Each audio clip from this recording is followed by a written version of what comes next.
Anyway, this other guy, plain old Spy Plus, is more of a short-term outside contracted independent at the Institute, meaning no job security, 6-month renewable contract, works all the hours God sends. And God was still there before slavery was abolished, remember? So a deity like that can fill your 24/7 existence with another couple of hours overtime and still sit down for breakfast with a clear conscience.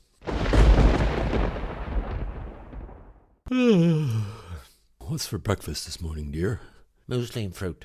Again? It's not my fault you didn't give up anything for Lent this year. I gave up slavery. Yes, dear, but you told the Benedicts the slavery didn't count because you gave humanity free will. Oh, yeah. But what's that got to do with breakfast? Just keeping your pecker up, dear. You never know when you might want to create another universe, and you know how that takes it out of you. That's why I need some decent food. We're all slaves to desire, dear. Now off you go. You're golfing with Jesus today, aren't you? Golf. That's all the boy ever does these days. You know, I'm not so sure killing him was such a good idea after all. Now, you should give him a chance. I know he's still living at home, but it's only been a few thousand years. He's a very sensitive boy, and I don't think it's a good idea to rush him. Shh, that's him coming now. Here you go. I've made you some couscous and salad for lunch. I think I'll just cancel Lent next year. Hey, Pops, peace be with you and all that, eh? You been watching the Masters again, innit? Bit of cloud today and that in the back nine, so I thought I'd give old Nick a call, yeah? Book a tea on the limbo course or something. You all right playing foursome with Uncle Nick and my mate Judas, yeah? Oh, Jesus. As long as we don't have to pick him up. I don't like parking my chariot in their neighborhood. Bringing it all back home, there's times when you can get away with being frivolous and hanging out, and other times when you're expected to take sides, to make a decision, to exercise your moral right, your ethical opinion, and it's a daunting task. But without dirt, it's very hard to do any digging. So, back in the pub, it was my round, and I brought the pints to the table, one for Mr. Stumm, the union rep, and one for the unaligned co-worker, Spy Plus, who was reveling in the chance to gossip as a kind of replacement perk for job security. As for Bob, well, complaints there were a few, because he had done it his way, and it was his way that had caused the ruckus. His way was the wrong way down a one-way street, and you only get away with that in fantastical films about doomsday, which is part of the illusion of film. Cinema is more than an illusion of rapidly changing still pictures passing before your eyes.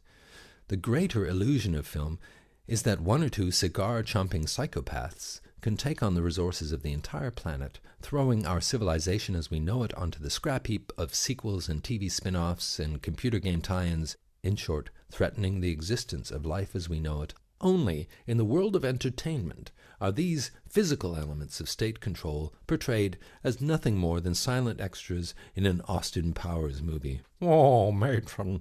In fact, historically, those super-rich supervillains are themselves the establishment for whom we, the people, are the real cannon fodder, while the police and military arms of governments around the shrinking planet are unlimited resources that those super-villainous cigar-chomping psychopaths can call upon at any time to secure their right to trade and profit from things like oil, water, often at the expense of our free society's supposedly restless desire for truth, liberty, justice, and bank accounts for all.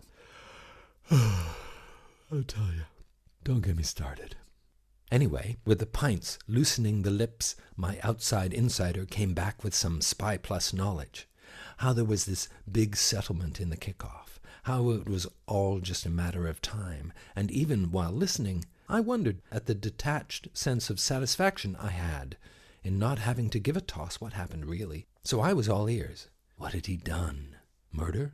Rape? Incest? Kidnapping? Boiled some students alive and sold their taken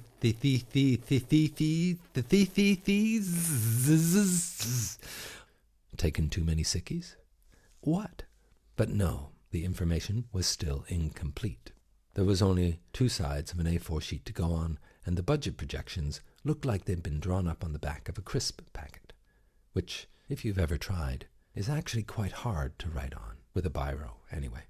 unless you use a marker. Not just an ordinary marker. You need one of those permanent ones, like you would use to write your name on the elastic band of your underwear. So I was getting nowhere, and had bought a round of drinks to boot, which was when I thought I should go to the horse's mouth, the source. I'll just ask Bob. I'll put all my reservations about people finding out that I spoke with him behind me, because I know that ethically the search for truth should be foremost. So I diplomatically imagined how I would approach the accused. First, I would ask him, "What the hell's going on, Bob?"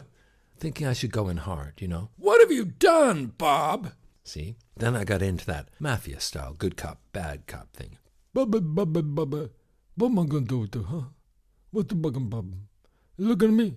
You looking at me? You looking at me? Forget about it. What are people like? Then I thought maybe I could knock up a quick confessional in the garden and invite him round. You know, Bob's Irish descent, he might go for that. Impropriety of priests notwithstanding. A portable confession booth. He can come right in. Know that I've taken a vow of silence. Confess his sins. 3 hail whatsits, ring around the rosary, whatever. I mean, I'm not going to try to crucify him. That wouldn't be ethical.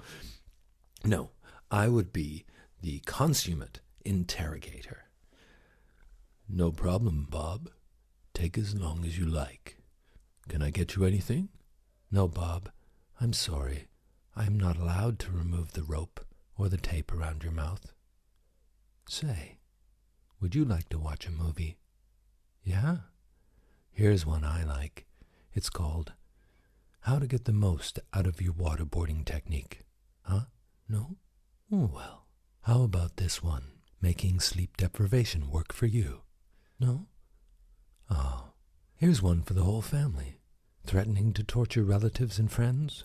Gee, Bob, you don't look too good. Would you like to go back to your cell for a few weeks?